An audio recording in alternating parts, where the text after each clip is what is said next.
मुरलिया वाले जीवन है तेरे, मुरलिया वाले जीवन है तेरे, मुरलिया वाले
चाहे तो चाहे चाहे मुझे सिर बजाए मुरलिया वाले, चाहे तुझे सिर बजाए मुरलिया वाले, जीवन है तेरे हवाले मुरलिया वाले।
प्रभु से कहा, प्रभु मेरे जीवन को मेरे गर्भ की रक्षा करो, श्याम रक्षा करो। भगवान ने रक्षा किया।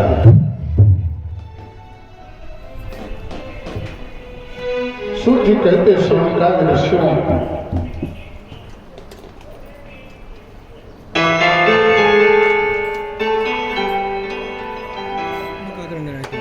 पश्चात समय आने पर उत्तरा से एक पुत्र का जन्म हुआ। धर्मराज युधिष्ठिर ने विद्वानों को ला करके नामकरण संस्कार करवाया, तो उत्तरा के बेटे का नाम विष्णुरात रखा गया। विष्णुरात विष्णुरात भगवान विष्णु के द्वारा जिस बालक की रक्षा की गई हो, ऐसे बालक का नाम विश्वराज पड़ा। समय आने पर इसी बालक का नाम परीक्षित पड़ा है। परीक्षित परि माने चक्र, रक्षित माने रक्षा की गई हो। जिस बालक के सुदर्शन चक्र के द्वारा रक्षा की गई हो, ऐसे बालक का नाम परीक्षित पड़ा। या मां के गर्भ में ब्रह्म का साक्षात्कार जिस बालक को हुआ है, जब जन्म लिया तो उसी ब्रह्म ज्योति के विषय में संसार में प्रश्न कर रहा है कि जिसको मैंने मां के गर्भ में देखा है, उसे आपने देखा है? कोई उत्तर नहीं दे पा रहा है।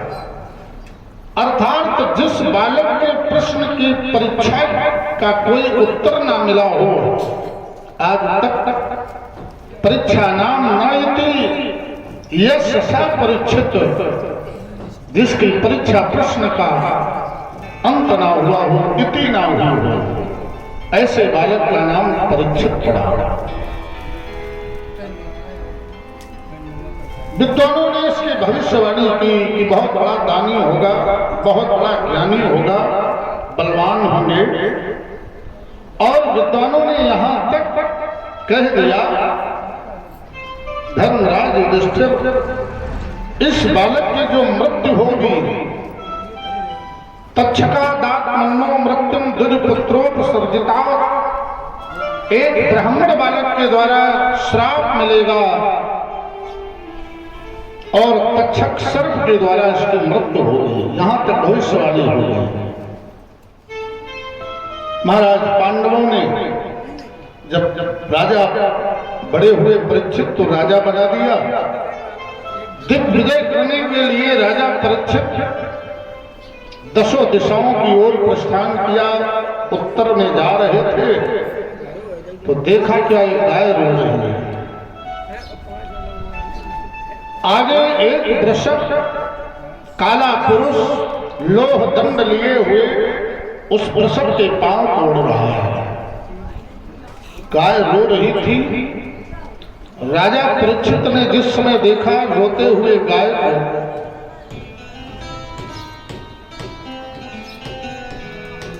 परीक्षित रुक गए, गाय के पास गए। राजा का धर्म होता है, जिस राजा के राज्य में गाय ब्राह्मण दुखी हो, उस राजा को जीने का अधिकार नहीं है, नारकी होता है। गौ माता से कहा, तुम्हारे रोने का कारण? गाय ने कहा, महाराज तुम मुझे गाय समझ रहे हो, मैं गाय नहीं हूं, मैं गो रूप धारण करके पृथ्वी हूं। सामने जो देख रहे हो वृषभ, वो बैल नहीं है, धर्म है। जो काला पुरुष है, ये कलयुग धर्म के पांव तोड़ रहा है। और महाराज जब धर्म नहीं रहेगा तो ये धरा भी नहीं रहेगी, धर्म से ही धरा है। राजा परीक्षित ने कहा, संभव नहीं, रोना बंद कर दो, आगे बढ़े। उस काले पुरुष के पास गए, बोले क्यों दोस्त, तुझे ये ज्ञान नहीं है कि राजा परीक्षित का राज्य है, तुमने धर्म के पांव तोड़ दिए हैं। धर्म के पांव जानते हो कौन कौन है? धर्म के लक्षण कौन कौन है? सत्यम, शौचम, दया, शांति, त्यागम, संतोष, आर्जवम, समो, दमस्तपः, साम्यम, तितिक्षे, परितः, श्रुतम। धर्म लक्षण है और इनको तुम समाप्त कर रहे हो। तुमने समझ लिया है कि भगवान कृष्ण का परम धाम हो गया है, अर्जुन धराधाम को छोड़ गए, लेकिन तुम्हें नहीं पता है अर्जुन का मैं पौत्र हूं। मेरे रहते कोई भी अन्याय नहीं हो सकता है। कलयुग ने कहा, महाराज तुम्हारा तो राज्य ही समाप्त हो गया है,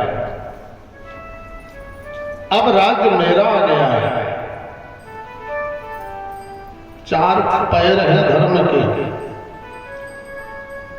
तपस्या, पवित्रता, दया और सत्य, ये धर्म के 4 पांव हैं। इन 4 पैरों पर धर्म टिकता है। व्यक्ति को तपस्वी होना चाहिए, व्यक्ति के हृदय में पवित्रता होनी चाहिए, व्यक्ति के हृदय में दया होनी चाहिए और व्यक्ति सत्य का आधार बना करके अपने जीवन शिला को खड़ा करे, तब वो व्यक्ति पूर्ण धर्मान कहा जाता है। वो धर्म है। इसने 3 पांव तोड़ डाले हैं। कलयुग ने धर्म के 3 पांव तोड़े, तप पांव तोड़ दिया है। शौच, पवित्रता तोड़ डाली है और सत्य पांव को तोड़ दिया है। अब केवल एक रह गया है, थोड़ा थोड़ा दया, जो विशेष दया के द्वारा व्यक्ति अपने धर्म की पहचान छोड़ रहा है। सूत जी कहते हैं, शौनकादि ऋषि इसने कहा कि महाराज मारो मत। युद्ध की 4 नीतियां होती हैं। 4 नीतियों में साम, दाम, दंड, भेद। बड़ा बुद्धिमान कलयुग इसने भेद बुद्धि को अपनाया। बोले महाराज मेरा वध मत करो, राजा नहीं तो प्रजा के रूप में रहने का मुझे स्थान दीजिए, अपने राज्य में रहने का स्थान दो। तो राजा परीक्षित ने कहा कि राज धर्म होता है। राज धर्म ये कहता है, कोई विदेशी व्यक्ति यदि तुम्हारे राज्य में आता है, शरण मांगता है, तो राजा को शरण देना चाहिए। लेकिन कैसे व्यक्ति को?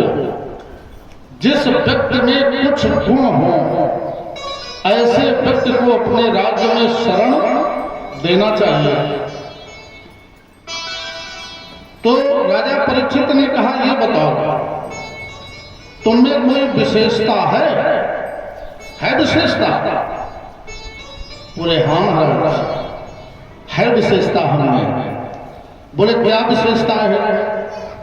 बोले सतयुग में, त्रेता में, द्वापर में जब कोई भगवान की प्राप्ति करने के लिए चलता है तो उसे तपस्या करनी पड़ती है।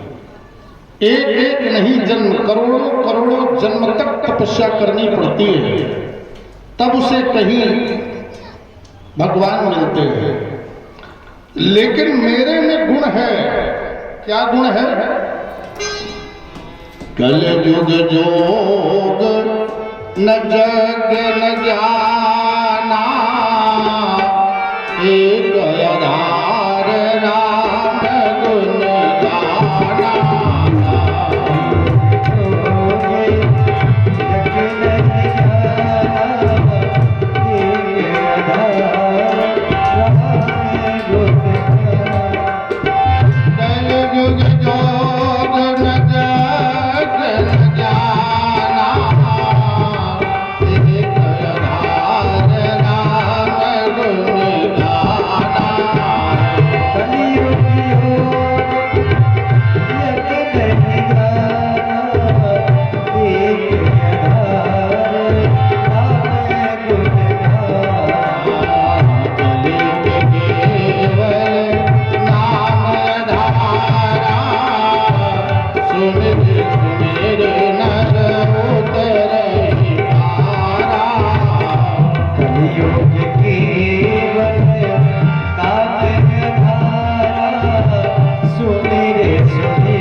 जग न ज्ञाना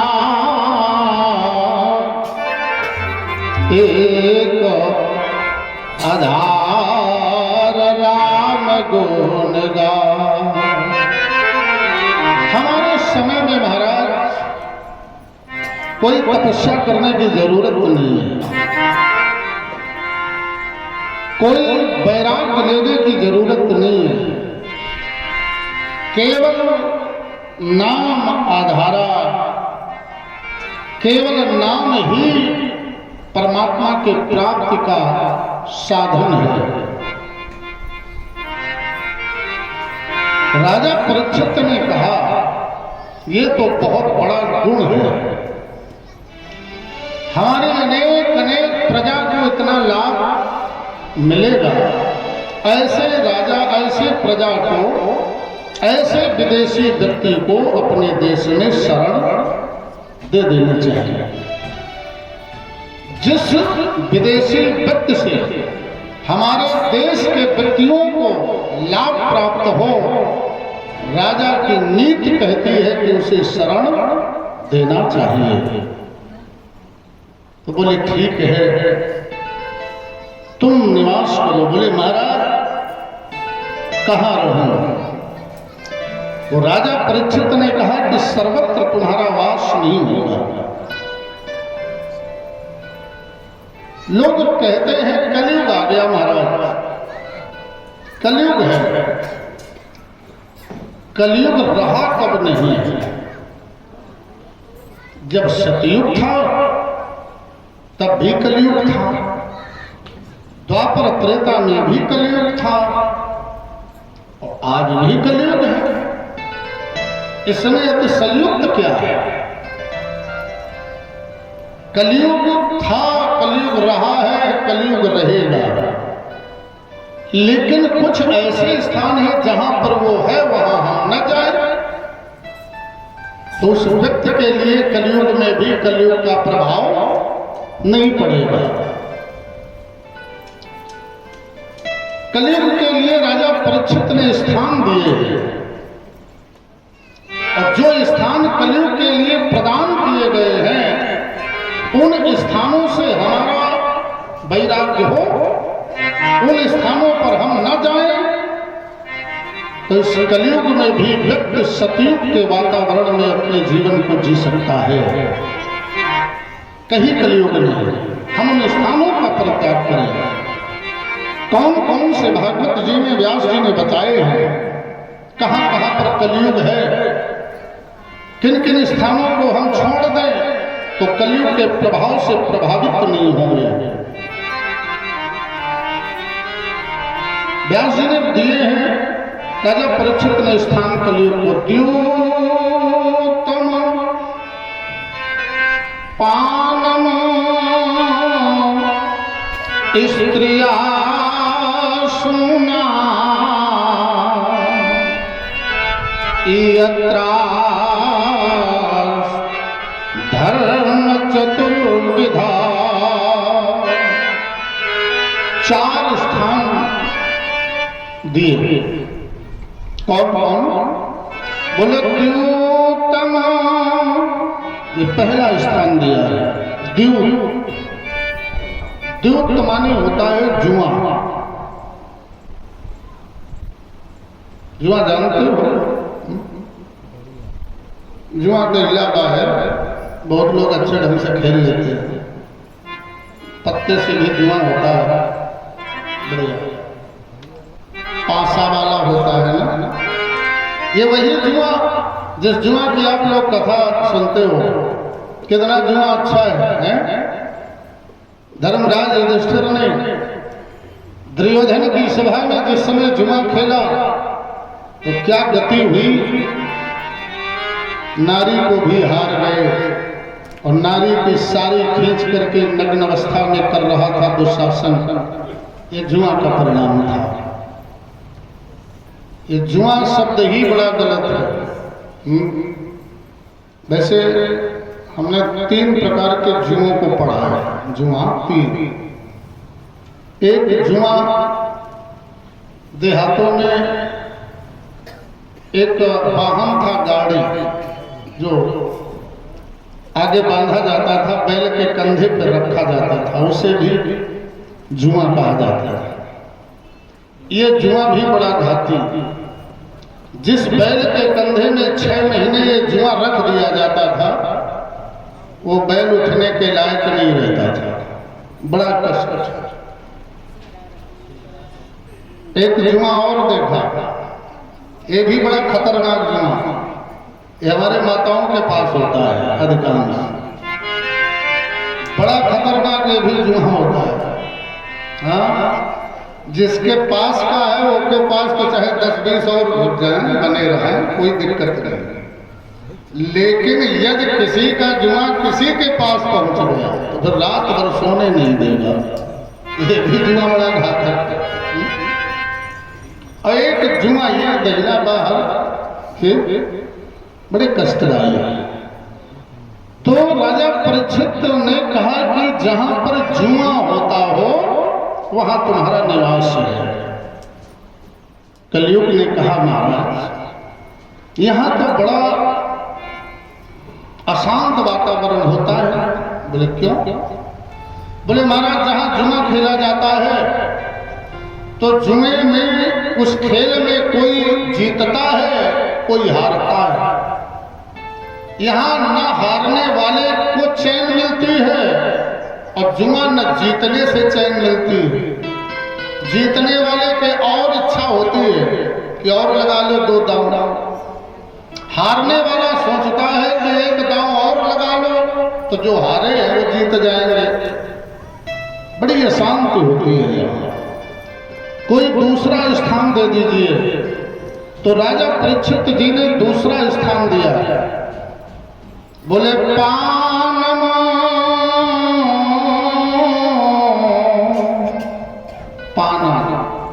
जहां मदिरा का पान किया जाता हो वहां तुम्हारा स्थान है। अब इन स्थानों को आप छोड़ दें, कलयुग नहीं आपको प्रभावित करेगा। पानम, मदिरा का जहां पान किया जाता हो, मदिरालय में यहां कलयुग का वास है। मदिरालय में अब तो मदिरालय जहां मदिरा बिकती थी वहां पान होता था, लेकिन अब तो घर घर में कलयुग से बचने वाले लोग नहीं हैं। अब तो किचन में, भोजनालय में व्यवस्था हो गई है। तो समझ लो कलयुग के कितने पास में आप लोग आ रहे हो।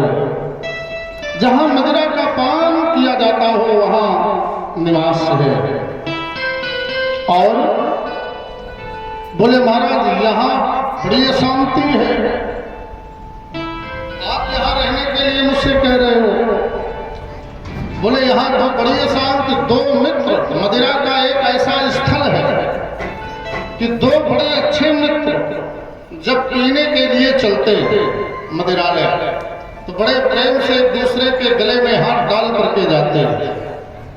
और जिस समय पीने वाले ने एक एक पैक अंदर किया, सुरूर चढ़ी, तो फिर ये आपस में मित्र एक दूसरे के ही धक्का लगाते हैं, एक दूसरे को गालियां देना शुरू करते हैं। और घर आते आते कोई नाली पे पड़ा होता है तो कोई सड़क पे पड़ा होता है। बड़ा कष्ट है महाराज, यहाँ तो बड़ी अशांति है। और कोई स्थान प्रदान करे तो तीसरा स्थान दिया। बोले स्त्रियां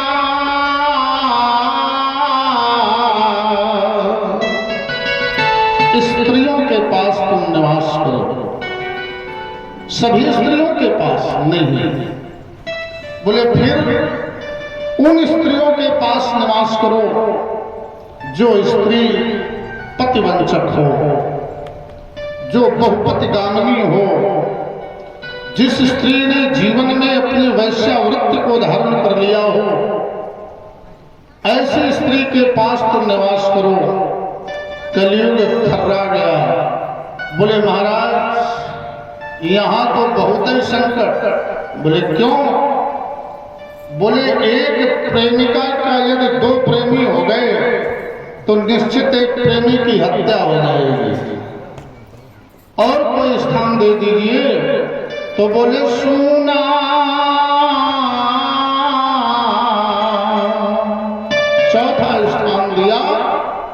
सूना, जहां पर किसी जीव की हत्या हो रही हो, ऐसी जगह तुम्हारा स्थान है। 4 स्थान कलयुग को प्रदान किए। कलयुग है लेकिन ये 4 स्थानों पर, और ये आज से नहीं है। जब सतयुग था तब भी इन 4 स्थानों पर ही था, लेकिन लोग इन 4 स्थानों से बहुत दूर रहते थे, इसलिए किसी भी व्यक्ति पर कलयुग का अपना प्रभाव नहीं था। बोले महाराज और दीजिए कुछ शांति जहां मिले। तो व्यास भगवान ने लिखा, पुनश्च याचमानाय जात रूप पदात् प्रभो। जब दोबारा याचना की तो महाराज जी ने दिया, ततो अनृतम मदम कामम। ये वर्तमान में कलयुग के स्थान हैं। इन स्थानों से यदि हम दूर रहें तो मेरे पास कोई प्रभाव कलयुग का नहीं है। कौन? अनृतम। अनृत माने होता है झूठ। हम झूठ से दूर रहें। मदम, अभिमान से रहित रहे। मेरा हृदय अभिमानी ना हो। कामम, हृदय को काम आतुर में आतुरता ना होनी चाहिए। और रजो, व्यक्ति को बहुत काम में आसक्ति नहीं होनी चाहिए। अभैरम च पंचमम, ये 5वें स्थान में इतनी चीजें दी हैं। झूठ, जहां ज्यादा बोला जा रहा हो, समझ लेना कलयुग वहां विराजमान हो गया। जहां अभिमान है, समझ लेना कलयुग वहां बैठ गया। कामम, जहां हृदय कामी हो गया, वहां कलयुग बैठ गया। और बैरम च पंचमम, कलयुग थर्राने लगा। बोले महाराज यहां भी सब अशांति है, किसी की झूठ बात कही यदि किसी से हो गई तो मार धाड़ शुरू। मद अभिमानी, जो अभिमानी अभिमान भगवान का भोजन है, वो अभिमानी मारा जाएगा। काम, जिसके हृदय में काम आ जाता है, कामा तुराणाम भयम न लग जा, समाज का भय लाज शर्म उसके पास नहीं रह जाती, अर्थात तो किसी समय कहीं से पतित हो सकता है। जब बड़ा दुखी हुआ तो राजा परीक्षित ने कहा, ये बताओ घर में रहोगे, महलों में बढ़िया संगमरमर पत्थर लगे ऐसे महलों में रहोगे? बड़ा मुस्कुराया। कलयुग ने कहा महाराज बहुत अच्छी बात, बने रहेंगे। तो बोले जाओ उन घरों में रहो जा करके। अब देखो किन घरों में कलयुग है। यदि बचना चाहते हो तो ये इससे दूर हो जाओ। कहां दिया? बोले जहां बहु सास की सास हो। इन घरों में कलयुग समाहित है। यदि किसी घर में बहू अपनी सास पे शासन कर रही हो तो समझ लेना कलयुग के प्रभाव से वो गृहस्थी प्रभावित हो गई है। जहां बहू सास की सास हो, ता घर रहियो जाए, ता घर रहियो जाए। और पुत्र न माने पिता की, ता घर रहियो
ऐसे घरों में तुम्हारा स्थान है।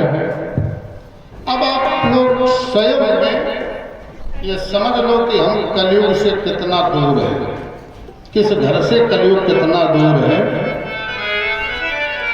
स्पष्ट है। आखिर में शरणम ददौ, सोना प्रदान किया। सोना, दो सोना है, इनमें कलयुग का वास। दो सोना, एक सोना, ज्यादा सोना, कलयुग का वास, और एक स्वर्ण सोना, इसमें भी कलयुग का वास।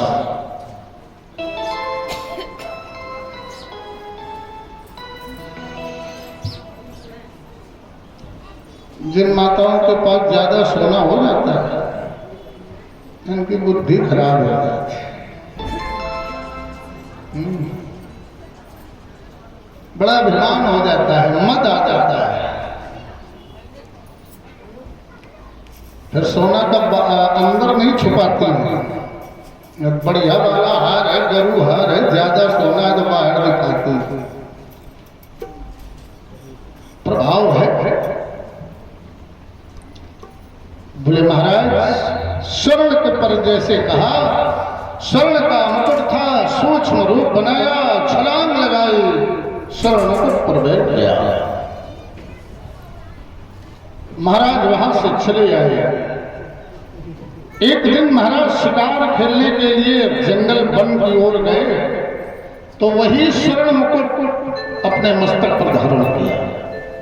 चले जा रहे थे, सुबह के निकले, ग्रीष्म ऋतु थी, वापस हो रहे हैं, संध्या वेला, दोपहर मध्याह्न कालीन समय था, प्यास लगी, तो एक आश्रम के पास से निकल रहे थे। उस आश्रम के तट पर एक महात्मा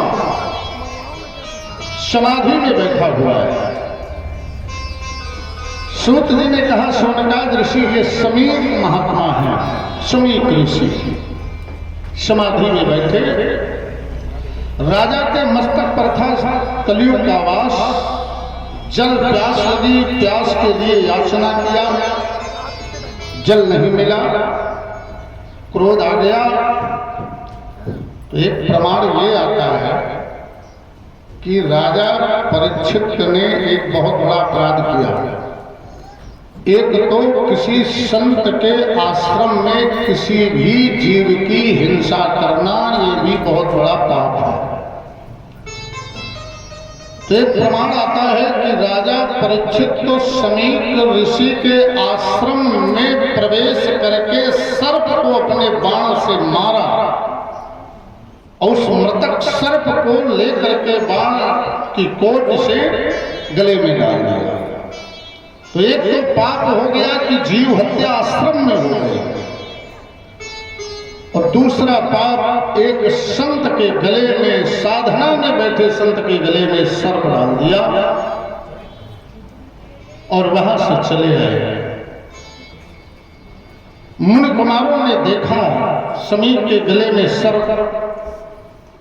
इनका एक बेटा था, जिस बेटे का नाम था श्रृंगी महात्मा, श्रृंगी। ये श्रृंगी कौशिकी नदी में जल में स्नान करने के लिए गया था। वहां जाकर के मुनि कुमारों ने कहा, भैया भैया, तुम्हारे पिता के गले में किसी ने सर्प डाल दिया है, तुम्हारे पिता को सर्प ने डस लिया, समाप्त हो गए तुम्हारे पिताजी, बोल गए। बालक स्नान कर चुका था, कौशिकी नदी के जल को लिया, कौशिक्या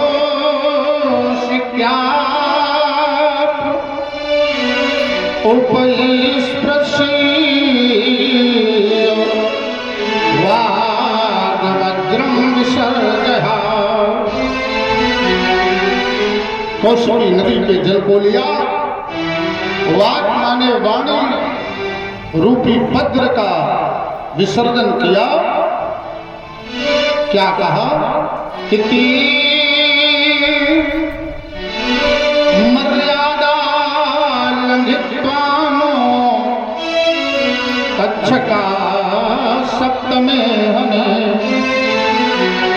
जिसने इस मर्यादा का उल्लंघन किया है, आज के 7वें दिन से तक्षक नाम का सर्प जसेगा, समाप्त हो जाएगा। श्राप दे करके वहां से जब पिताजी के पास आए, देखा पिताजी के गले में सर्प उतार करके अलग किया, पिता के गले में लपट करके बड़ी तेज रोने लगा बालक। समीप ऋषि के नेत्र खुल गए। बेटा, तुम्हारा अपराध किसने किया है? पिताजी, किसी ने नहीं। तुम्हारे मृतक होने का मुझे सूचना मिली, मैंने उस राजा को श्राप दे दिया है जिस व्यक्ति ने तुम्हारे गले में सर्प डाला है। नेत्र बंद करके ध्यानस्थ हुए। समीप ऋषि ने कहा, वो तो राजा परीक्षित के द्वारा कृतित्व हो गया है। आखिर में राजा ने अपराध इसमें नहीं है। यदि राजा समाप्त हो जाएगा तो हमें आपको दस्यु परेशान करेंगे। वहां से मुनि कुमारों को आदेश दिया, जाओ जाकर के महाराज परीक्षित को सूचित कर दो कि आज के 7वें दिन तुम्हें तक्षक नाम का सर्प डसेगा। अपने मृत्यु के लिए कोई उपक्रम करो। मुनि कुमारों ने आकर के राजा परीक्षित को बताया। राजा परीक्षित बड़े प्रसन्न हो गए। जीवन में किए हुए अपराध का यदि दंड मिल जाए तो उस दंड से कभी बहिर्मुख मत हो, उस दंड से कभी घबराओ मत। प्रयास करो कि वर्तमान में यदि मुझसे कोई अपराध हुआ है तो मुझे दंड प्राप्त हो जाए, अच्छी बात है। यदि आज तुम उस दंड से बचे तो कई गुना बढ़ करके तुम्हें दंड इसका प्राप्त होगा, कई गुना बढ़ करके। राजा परीक्षित ने कहा, मैंने अपराध किया है, क्षत्रिय होकर के एक ब्राह्मण एक संत का अनादर किया है, अपमान किया है। बड़े प्रश्न। 4 बेटे हैं, बड़े बेटे जन्मेजय को राजा बनाया, स्वयं उत्तर दिशा की ओर चल देते हैं। जाकर के सूकर मुख स्थान पर, हस्तिनापुर से ठीक उत्तर सूकर मुख स्थान पर जाकर मैया भगवती गंगा के पवित्र तट पर पहुंचे। जिस समय वहां जाते हैं तो देखते क्या है, बड़े बड़े संत महात्मा मां भगवती गंगा के पवित्र तट पर हैं। कैसे कैसे संत मिले दर्शन। अति वशिष्ठ चबला भृगुअंगिरा अरिष्टने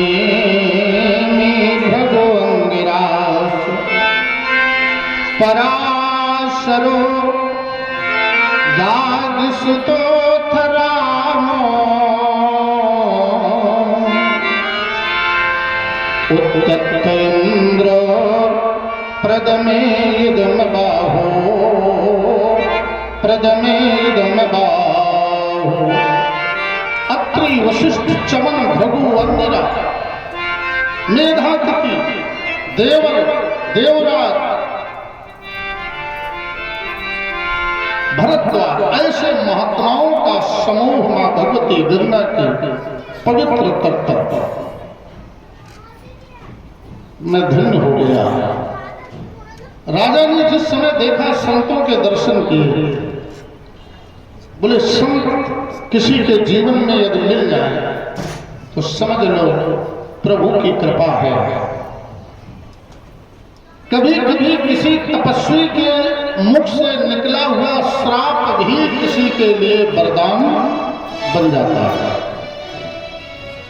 यदि कोई संत तुम्हें श्राप दे दे तब भी तुम्हारा लाभ, और यदि वरदान दे दे तो भी तुम्हारा लाभ। जैसे गंगा के जल में यदि गंगा का पान तुम कर लो तो भी तुम्हारा हृदय पवित्र, और यदि गंगा तुम्हारा पान कर ले, तुम लय हो जाओ, गंगा में गोता लगा लो, तब भी तुम पवित्र। ऐसे ही संत होते हैं। इनके द्वारा दिया हुआ दंड भी व्यक्ति के लिए वरदान बन जाता है। देखिए संत के श्राप में वो शक्ति कि राजा परीक्षित को संत दर्शन हो गया। और संत दर्शन कब होता है? बताया है ना, लंका में एक भक्त को ब्राह्मण रूप में, संतत्व स्वरूप में दर्शन हुए विभीषण को। तो विभीषण कह रहा है, अब मोई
तीनों हरि कृपा।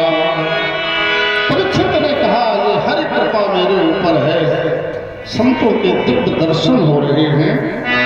क्या कह रहा है? राजा परीक्षित ने कहा, अहो वयम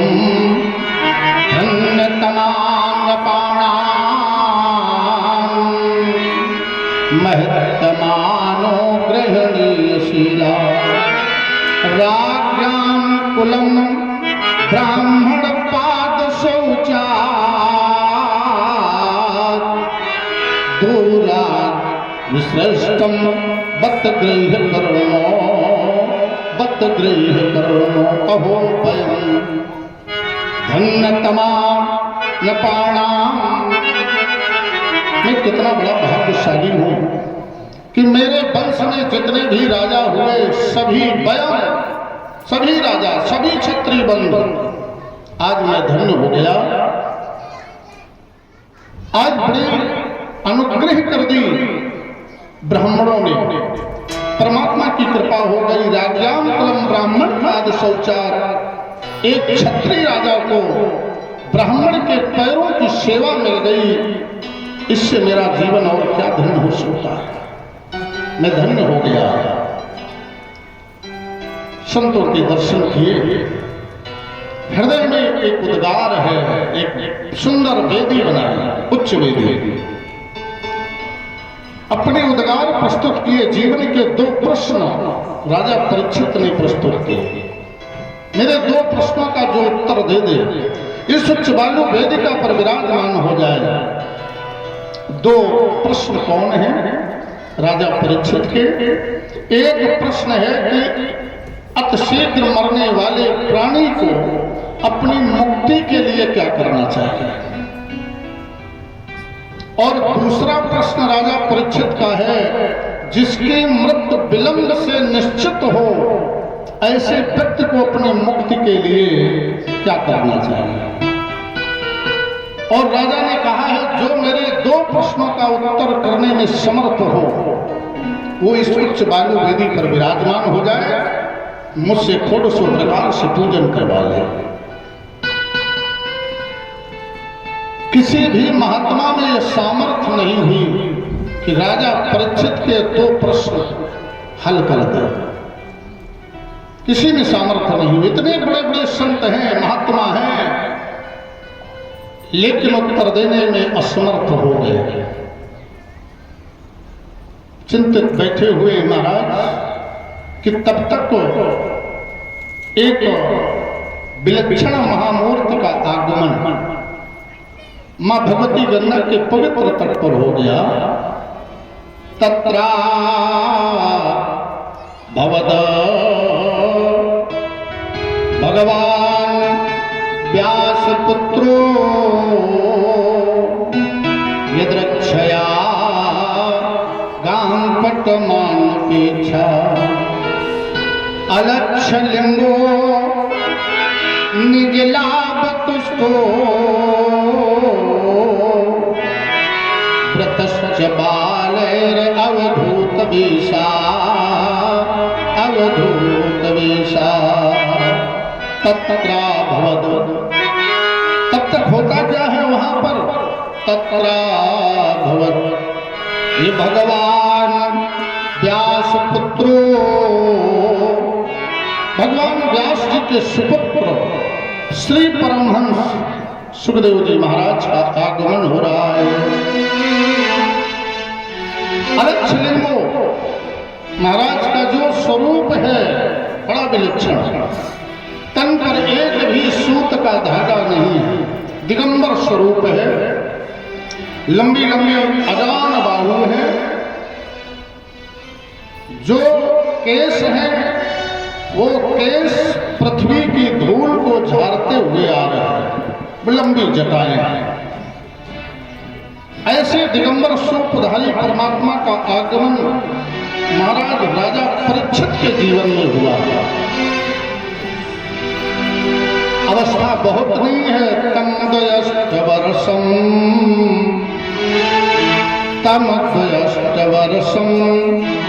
सुकुमार पादम द्वयष्टवर्षम 8 दूनी 16 खोडश वर्षीय अवस्था है, 16 वर्ष की अवस्था है। भगवान सुखदेव जी का आगमन हो गया। बोलिए सुखदेव भगवान की। भगवती गंगा के पावन तट पर सुखदेव जी का आगमन। आइए भजन सुनते हैं। गुरुदेव भगवान की जय। स्वागतम स्वागतम स्वागतम आपका, स्वागतम इस तरह से नमन मैं करूं आपका, इस तरह से नमन मैं करूं आपका। स्वागतम स्वागतम स्वागतम आपका, स्वागतम स्वागतम स्वागतम आपका।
कर गई क्या असर, आपकी नजर कर गई क्या असर, आपकी नजर कर गई क्या असर। मेरा दिल था मेरा हो गया, मेरा दिल था मेरा हो गया। किस तरह से करूँ आपका, किस तरह से करूँ आपका। स्वागतम स्वागतम स्वागतम स्वागतम।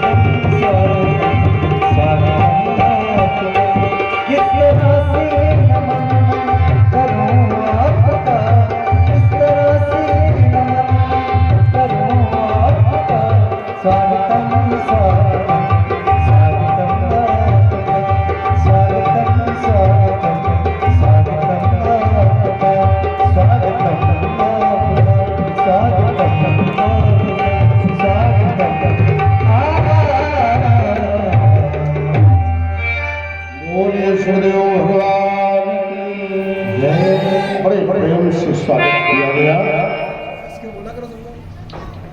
महाराज उस आसन पर आकर के विराजमान हो गए। देखिए, जो समर्थमान व्यक्ति होता है उसको आसन देने की जरूरत नहीं है, वो आसन स्वयं प्राप्त कर लेता है।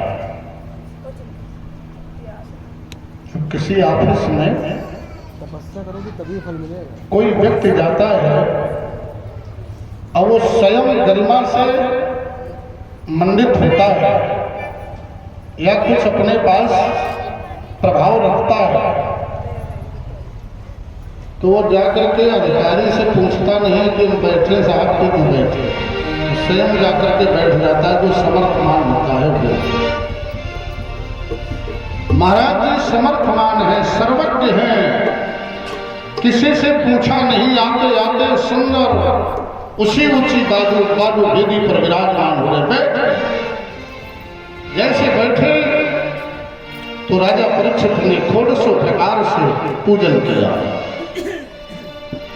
पूजन करने के बाद हाथ जोड़ करके खड़े हो गए और राजा परीक्षित ने कहा, मेरा जीवन धन्य हो गया। हे भगवान, आज मेरा जीवन सार्थक हो गया। प्रस्तुति की। अहो अद्य वयं ब्रह्मं सतसेव्या छत्रबंधवा। आज मेरा अहोभाग्य है, हमारा ही नहीं वयं हम क्षत्रवंशियों का धन्य भाग्य है कि सतसेव्या, आप ऐसे संत की सेवा करने का जो मुझे सौभाग्य मिला है। एक जीवन में लाभ नहीं है। राजा परीक्षित ने कहा, कृपया अतिथि रूपेण आज मुझे देवता के दर्शन हो रहे हैं। देवता के दर्शन हो रहे हैं। एक तो ब्राह्मण देवता है, क्षत्रिय के लिए सबसे बड़ा देवता है, संसार के लिए सबसे बड़ा देवता है ब्राह्मण देवता। इसको भूसुर की उपाधि मिली है। स्वर्ग के देवता तो 33 कोटि देवता हैं, लेकिन इस पृथ्वी का एक ही देवता है, उसे भूसुर कहा जाता है। भू माने पृथ्वी, सुर माने देवता, वो है ब्राह्मण। ये स्वर्ग के देवता से भी श्रेष्ठ देवता है ब्राह्मण। स्वर्ग का देवता श्रेष्ठ नहीं है, उससे भी महान है ये देवता ब्राह्मण। क्यों? इसलिए महान है कि दैवाधीना जगत सर्वा, देवताओं के अधीन ये संपूर्ण संसार है, ये सत्य है। दैवाधीना जगत सर्वा, जगत देवताओं के अधीन है, लेकिन वो देवता दैवाधीना जगत सर्वा पर मंत्राधीना च देवता, मंत्रों के अधीन वो देवता है, स्वर्ग के देवता। ये सब मंत्रों के अधीन है। जब मंत्रों से आवाहित किया जाता है वो स्वर्ग के देवता बंधे चले जाते हैं। मंत्राधीना च देवता तन मंत्रम, वो मंत्र ब्राह्मण अधीना, वो मंत्र ब्राह्मण के अधीन है। तस्मात् ब्राह्मण देवता। तो भगवान पहला तो लाभ देव तुल्य आप विप्र ब्राह्मण है, पहला तो ये स्वरूप। और दूसरा अतिथि रूपेण, एक और देवता माना गया है। इस मनुष्य जीवन में भी एक देवता है, अतिथि, जिसको आमंत्रित ना किया गया हो, जिसके आने का कोई समय निश्चित ना हो, और आपके गृह में कोई यदि व्यक्ति आ जाता है तो वो हमारा अतिथि देवता है। अतिथि देवो भव, वो अतिथि देवतुल्य होता है। लोग ऐसे व्यक्ति को प्राप्त करके बड़ा कष्ट हो जाता है कि बिना बताए चले आए। अरे कई के अब फोन कर दे, माताएं मार मुंह बनाए धन धन पटक रही, नहीं, कभी नहीं करना चाहिए। ऐसा व्यक्ति यदि आ जाए जो कभी सूचना ना दी हो, बताया ना हो, और जीवन में यदि ऐसा व्यक्ति तुम्हारे सामने आ जाए तो हर्षोल्लास से, बड़ी प्रसन्नता से उसकी व्यवस्था करो, क्योंकि वो देवता है। अतिथि देवो भव। तीसरा मेरे जीवन का लाभ राजा परीक्षित ने कहा, दो तो लाभ ये मिले, एक ब्राह्मण देवता, दूसरा अतिथि देवो भव, ये देवता। तीसरा मेरे जीवन का सौभाग्य और प्राप्त हो रहा है। वो कौन सा जीवन का भाव? ये भवदो भव तीर्थ का, फिर ये दोनों देवता किसी तीर्थ में मिल जाए, तीर्थ में, गंगा के पवित्र भूमि पर, पवित्र तट पर, ये मेरा और भी दिव्य सौभाग्य है।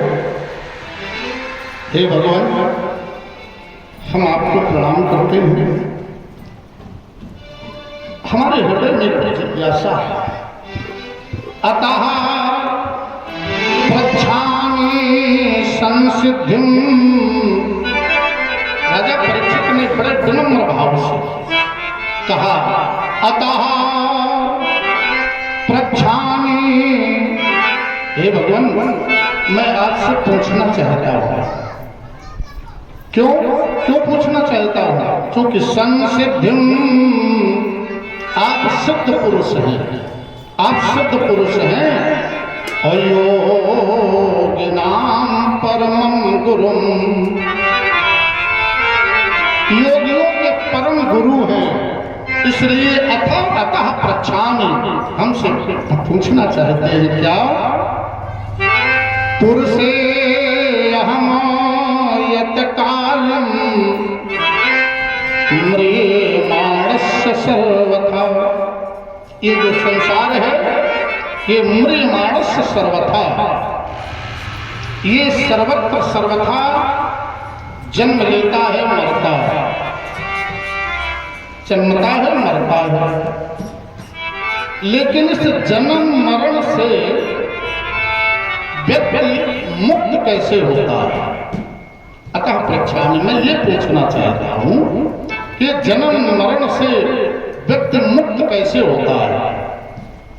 क्या पुण्य करने से जीव मुक्त होता है? बोले नहीं,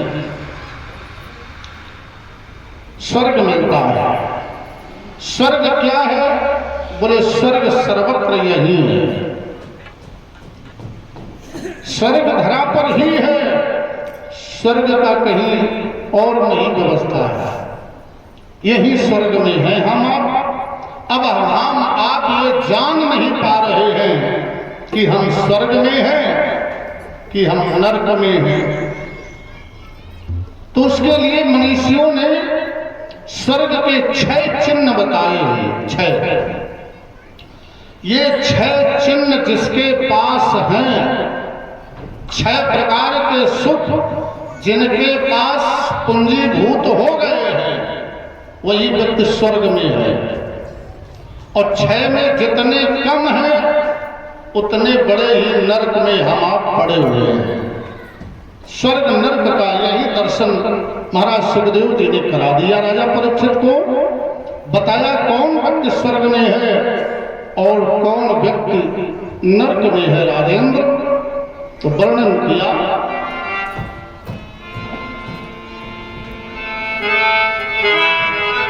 पहला सुख सुख बताए, आप लोग भी समझ लो, हृदय पे हाथ रखना, चिंतन करना कि हमारे पास हम स्वर्ग में हैं या नर्क में हैं। यदि कोई स्वर्ग में हो तो कल मिठाई खिला दे। स्वर्ग में हो तो, लेकिन इतने बड़े भाग्यशाली हम हैं नहीं कि मिठाई मिल जाए। कहो मिल जाए भाई। पहला सुख हो निरोगी काया। कितने लोग हैं जो डॉक्टर की दवा न खाते हुए मर गए। पहला सुख हो निरोगी काया, दूसर सुख हो घर में माया। पहला सुख हो निरोगी काया, दूजा सुख हो घर में माया। पहला सुख निरोगी काया, पहला सुख निरोगी काया, दूसर सुख घर में माया। पहला सुख निरोगी काया, पहला सुख निरोगी काया, दूजा सुख हो घर में माया। पहला सुख निरोगी काया, दूजा सुख हो, दूजा सुख हो घर में माया। पहला सुख महाराज जी ने कहा कि पहला सुख निरोगी काया, शरीर निरोग हो, डॉक्टरों के अधीन ना हो। दूसरा सुख घर में माया हो। इसमें तो बहुत लोग हाथ उठा दें, क्योंकि आज के समय में तो सब लोग लक्ष्मीपति। माया तो हो लेकिन बेईमानी वाली ना हो। आजकल माया वाले बहुत हैं लेकिन बेईमान हैं, नियत के सही नहीं है। माया कैसी हो? माया हो समर्पण। हम आप बेईमान हैं। ये लक्ष्मी किसकी पत्नी है? हम गले लगाए घूम रहे हैं, चेर मडाड़े घूम रहे हैं, गाड़े घूम रहे हैं, छुपाए घूम रहे हैं। ये किसकी पत्नी है? ये भगवान विष्णु जी की पत्नी है लक्ष्मी। हमें हमारे लिए भेज दिया है कि तुम अपना काम चला लो। तो काम भाई, किसी की पत्नी को तुम्हारा काम अटका है, कोई तुम्हारी पत्नी, यदि तुम पत्नी को अपने घर से किसी के यहाँ भेज दो तो उसका धर्म क्या है कि जब तुम उसके घर जाओ तो तुम्हारी पत्नी को पीछे वाले कमरे में छुपा दे, एक बार भी दर्शन न दे।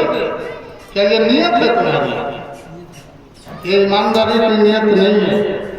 यदि तुम्हारे घर में छोड़ दिया है पत्नी तो कम से कम जब वो व्यक्ति आवे तुम्हारे घर तो तुम्हारा धर्म कहता है कि उसकी पत्नी को उसके पास समर्पित कर दो। जितने समय के लिए आया है उतने समय तक ही समर्पित कर दो।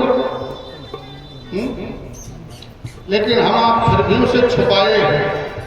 धर्म कार्य हो रहा है। अद्यप हमारे कल्याणपुर में ऐसी व्यवस्था नहीं है। जब कभी भगवान आते हैं, जब उनका काम होता है तो दिल खोल करके लोग समर्पित कर देते हैं। इतना बड़ा कार्यक्रम हो जाता है। क्यों? क्योंकि ईमानदारी है, इसलिए समर्पण हो जाता है। जब कभी जीवन में भगवान आए, भगवान का कार्य हो, उस समय उदार हृदय से ये लक्ष्मी उनके चरणों में समर्पित कर दो, तो हो सकता है कि वो छोड़ के चले जाएं। भाई स्वाभाविक है, जब सेवा सत्कार पत्नी के द्वारा प्राप्त कर लिया, बोले आप महाराज 10 दिन और बनी रहूंगा, तो व्यक्ति को कष्ट नहीं होता है, छोड़ देगा। और यदि तुमने दिखाया नहीं, समझ गए कि नियत खराब है इसकी, तो फिर एक बार ले लिया किसी तरीके, जिस दिन ले पाया तो दोबारा फिर तुम्हें दर्शन नहीं दिलाएंगे। इसलिए उदार हो जाओ, ये ईमानदारी है। ऐसी माया हो जो प्रभु के प्रति समर्पित माया हो, ये दूसरे प्रकार का सुख है। अब ये 2 सुख में ही मिठाई कट गई है, तो वो तो सहारे छोड़ दे। लेकिन बता दे तीसरा और चौथा कौन है? ये उससे भी बढ़ करके बहुत भारी हो गए। कौन कौन है?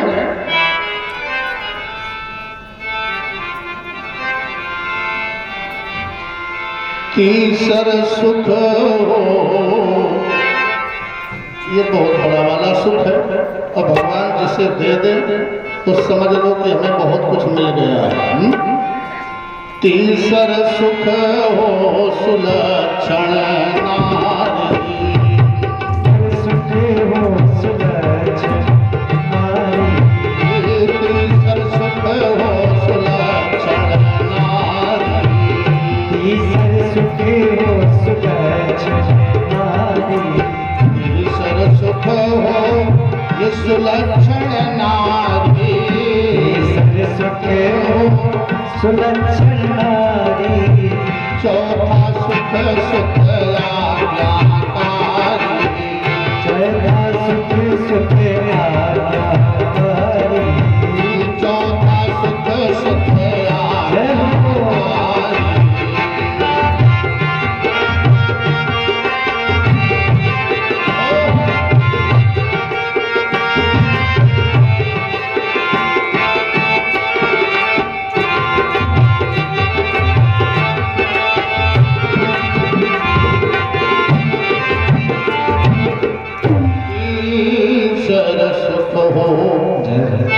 ये सुलक्षण नारी, पत्नी हो, पति के पद चिन्हों का अविरल अनुकरण करने वाली हो, पति आज्ञा कारिणी हो, यदि ये मिल जाए तो समझ लेना कि मेरा जीवन स्वर्ग में है। चौथा सुख सुत आज्ञाकार, पुत्र हो, पिता की अक्षर आज्ञा का पालन करने वाला हो। ये 4 प्रकार के सुख स्वर्ग के हैं। 2 और शेष बचे, ये उनसे भी बड़े हैं, बड़े दुर्लभ हैं, बड़े कठिन हैं। हो सकता है किसी के भाग्य में मिल गए हो। कौन कौन? पंचम सुख हो सुंदर वासा, अष्टम सुख संतन कर दासा,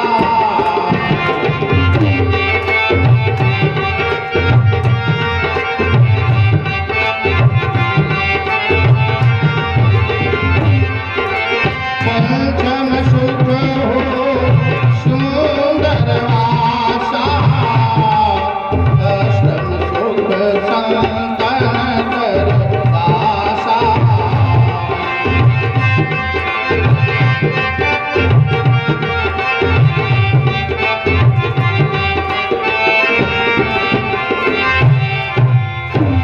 पंचम सुख हो सुंदर वासा,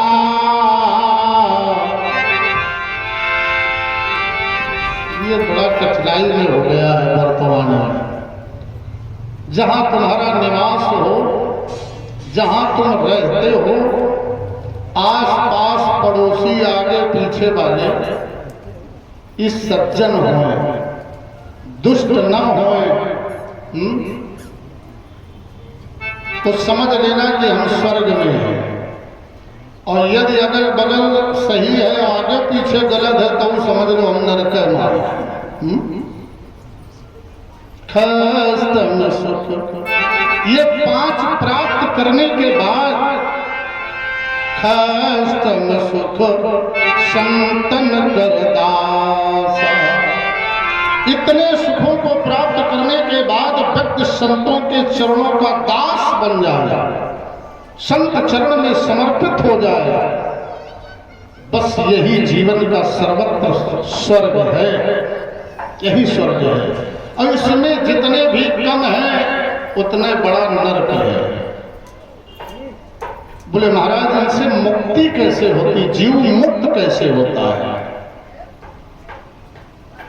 जिसके सारा जीवन समाप्त हो गया हो, थोड़े समय रह गया हो, मुक्ति चाहता हो, क्या करे? तो बताया राजेंद्र खड़वांग नाम के राजा थे सूर्यवंश में, जिन्होंने 2 घड़ी में ही अपनी मुक्ति को प्राप्त कर लिया। जीवन कैसा भी रहा हो, यदि अंतिम की 2 श्वासें हैं और उन 2 श्वासों में राम कह दे, एक श्वास से रा कहे, दूसरे से मां कह दे, बस जीवन मुक्त हो जाता है, जीवन मुक्त। बताया है ना, जाकर नाम मरत मुख आवा,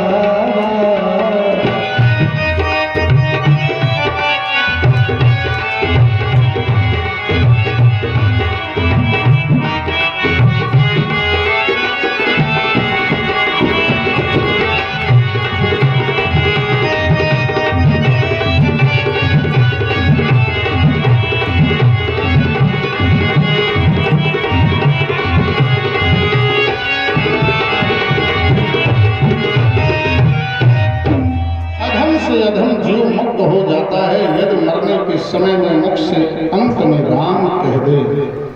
अत शीघ्र मरने वाले की गति बन जाती है, मुक्ति मिल जाती है। राजेंद्र बोले जिसकी विलंब से मुक्त निश्चित हो ऐसा व्यक्ति क्या करे? विलंब से मुक्त, ये प्रश्न हम सभी के लिए है, क्योंकि हम सभी परीक्षित हैं, हम सभी श्रापित हैं, हम सभी की मृत्यु 7 दिनों में ही होनी है। 8वां दिन किसी के लिए कोई बना नहीं है, इन्हीं 7 दिनों में सभी को मरना है। तो ये प्रश्न हम सभी के लिए है, क्या करना चाहिए? तो बोले इसके लिए भगवान की कथा श्रवण करना चाहिए, भगवान की कथा सुनना चाहिए। क्यों? यदि भगवान की कथा सुनी जाती है तो भक्ति देवी का आगमन होता है, भक्ति आती है हृदय में, और भक्ति ज्ञान और वैराग्य के साथ में आती है। भक्ति होती है, ज्ञान प्राप्त होता है, वैराग्य हो जाता है, वैराग्य से मुक्ति प्रसन्न हो जाती है, मुक्ति मिल जाती है। इसलिए हमारे आपके जीवन का आधार है भगवान की कथा, परमात्मा की कथा श्रवण करना चाहिए। क्यों? ये भक्ति दुर्लभ है। भक्ति मिलती कब है तो उसका वर्णन किया गया है। मुनि दुर्लभ हरि भगत नर, मुनियों को बड़ी दुर्लभ है भक्ति, मनुष्य की तो चर्चा ही छोड़ दो। मुनि दुर्लभ हरि भगत नर, ये पावहि बिनहि प्रयास, पर बिना प्रयास मिल जाती है। प्रयास करने की जरूरत है नहीं, दुर्लभ है यद्यपि, ये पावहि बिनहि प्रयास। मिलती किसे है? बोले जे यह कथा निरंतर है सुनहि मान बेसार। सुनहि मान बेसार।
निरंतर सुनई मान विश्वास। भगवान की कथा को विश्वास से निरंतर श्रवण की जाए। जीवन तो ऐसा होना चाहिए, हर रोज कथा कही जाए, हर रोज कथा सुनी जाए। गृहस्थ आश्रम का एक ये भी धर्म है कि प्रतिदिन कथा घर में होनी चाहिए, प्रतिदिन कथा सुननी चाहिए। ये भक्ति उपार्जन का एक स्रोत है।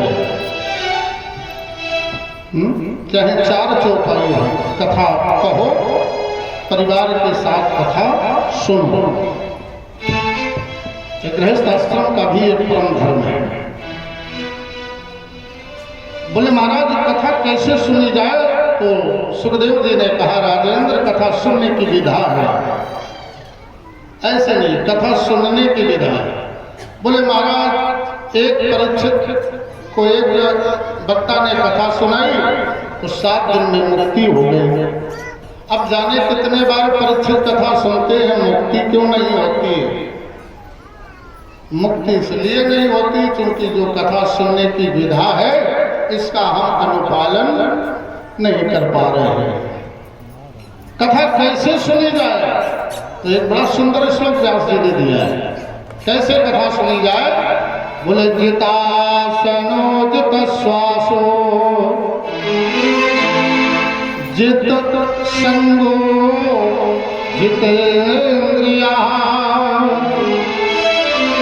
स्थूले भगवतो रूपे मनः संधारे धिया। कथा सुनने की विधा। बोले पहला आसन जित होना चाहिए। आसन पद्मासन पर 6 घंटे तक एक आसन पर बैठ जाए, मेरुदंड को सीधा करके। ये है जितासन। जित श्वासो, श्वासों पर विजय होना चाहिए। अपनी सम श्वासों को करना चाहिए, ना अधिक श्वासें हों ना कम हो, सम श्वासें हों। जित संगो, जो संग हो वो सही हो। ऐसी जगह बैठे हो जहाँ जो संग, जो साथी बैठे हैं वो अच्छे श्रोता हों, जो कथा सुनने आए हैं। तमाम ऐसे श्रोता होते हैं कि कथा के बीच में बैठ जाते हैं और बेचारा जो कथा सुनना भी चाहता है उसे बार बार धक्का देते हैं। ये साड़ी कितने की आई रहा है? ऐसा संग न पकड़ो, संग ऐसा सुनो, ऐसे संग के साथ बैठो जो ध्यान से सुने, डिस्टर्ब ना करे। जित संगो, एक तो ये भी संग है, दूसरा संग और वर्णन आता है। जित संगो, एक संग है जीव का, जो संग है काम, क्रोध, लोभ, मान, मत्सर, मद, ईर्ष्या इत्यादि, जो ये माया के 6 बेटे हैं। इन 6 बेटों से दूरी बना करके इन संग को जीत लो। मोह ना हो, क्रोध ना आवे, लोभ ना हो, किसी प्रकार की कामना ना हो, ऐसे कथा सुनो। जित संगो जित इंद्रिया, इंद्रियों पर विजय प्राप्त कर लो। प्यास ना लगे, भूख ना लगे, कोई स्वाद ना हो। राजा परीक्षित के जीवन में कुछ भी नहीं रहा, स्वाद समाप्त हो गया। स्वाद क्यों समाप्त हो गया? स्वाद ये पक्का था कि 7वें दिन कोई मर जाए, और ये किसी को कोई डॉक्टर बता दे कि परसों पक्का मर जाएगा, तो उसका चाहे जितना बढ़िया खिलाओ, चाहे जितना बढ़िया व्यवस्था करो, का कुछ नहीं समझ में आता। उसमें ये लगता कि परसों मर जाएगा। तो राजा परीक्षित के जीवन से कोई स्वाद ही नहीं रहा, बस मृत्यु का भय था। आसन लगा लिया, विराजमान हो गए। महाराज कथा सुनाए। कैसी कथा सुनोगे, कैसी कथा सुनोगे? तो यही प्रश्न सदैव वक्ता श्रोता से करता है, और श्रोता अपना भाव व्यक्त करता है। एक बार भगवान शंकर मैया पार्वती जी को कथा सुना रहे हैं। मैया पार्वती ने कहा, भोलेनाथ कथा सुनाओ। तो भोलेनाथ ने पूछा, देवी कैसी कथा सुनोगी? तो मैया पार्वती ने कहा, प्रभु ऐसी कथा सुनाइए, ऐसी कथा सुनाइए। कैसी? कथा जो सकल, कथा जो सकल लोक हितकारी, कथा जो सकल लोक हितकारी,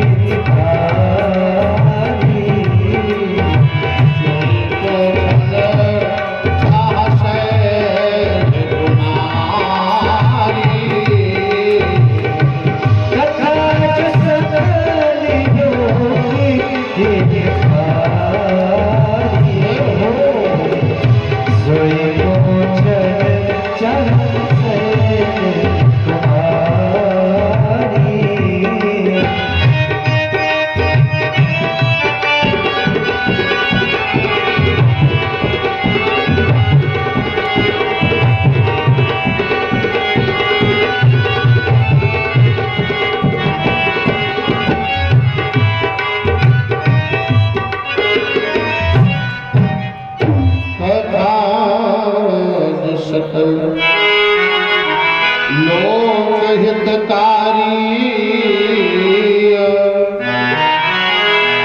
सोई पूछन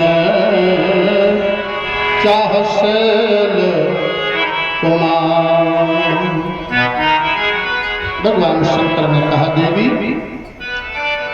तुम्हारा भाव बड़ा सुंदर है। सकल लोक हित के लिए तुमने कथा की मांग की है। जीवन ऐसा ही होना चाहिए, व्यक्ति का परोपकारी जीवन होना चाहिए। जीवन बहुजन सुखाय, बहुजन हिताय, ये जीवन है। स्वांता सुखाय ये जीवन नहीं है समाज का। इधर सुखदेव जी ने कहा, राजेंद्र तुम्हारे बड़े सुंदर प्रश्न हैं। तुमने प्रश्न अपने लिए नहीं किया है। वरीयानेषु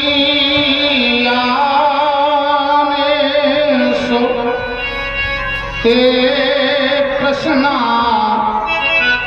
कुतो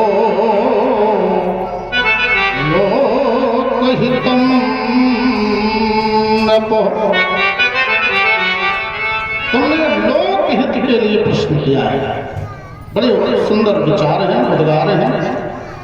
महाराज जी ने कथा प्रारंभ की। कैसे कथा प्रारंभ की?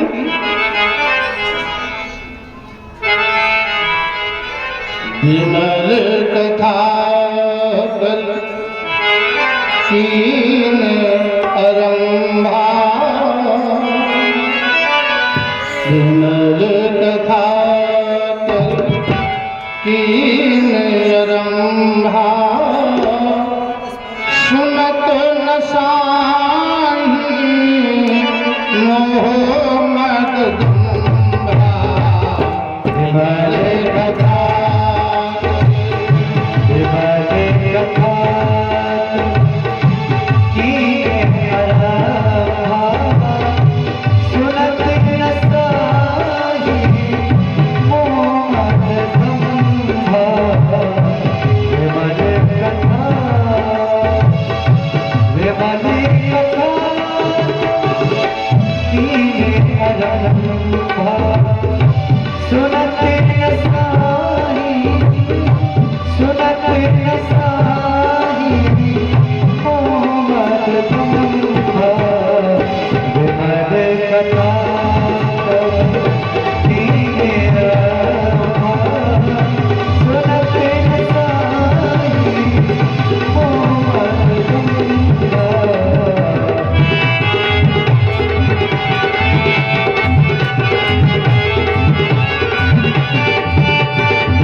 परीक्षित ने शौनकादि ऋषियों ने मांगा है, पावना नाम च पावनम, पवित्र से भी पवित्र कथा श्रवण कराओ। तो विमल कथा कर दिया। भी व्याकरण में उपसर्ग है, विशेष का संबोधन है। विशेष प्रकार से पवित्र कथा का वर्णन महाराज सुखदेव जी प्रारंभ करते हैं। राजा परीक्षित से कहा, तुम्हारे मन में संदेह क्या है? बोले महाराज, जो मैं संसार का दर्शन करता हूँ, ये संसार क्या है? तमाम प्रश्न कर डाले, ये संसार क्या है?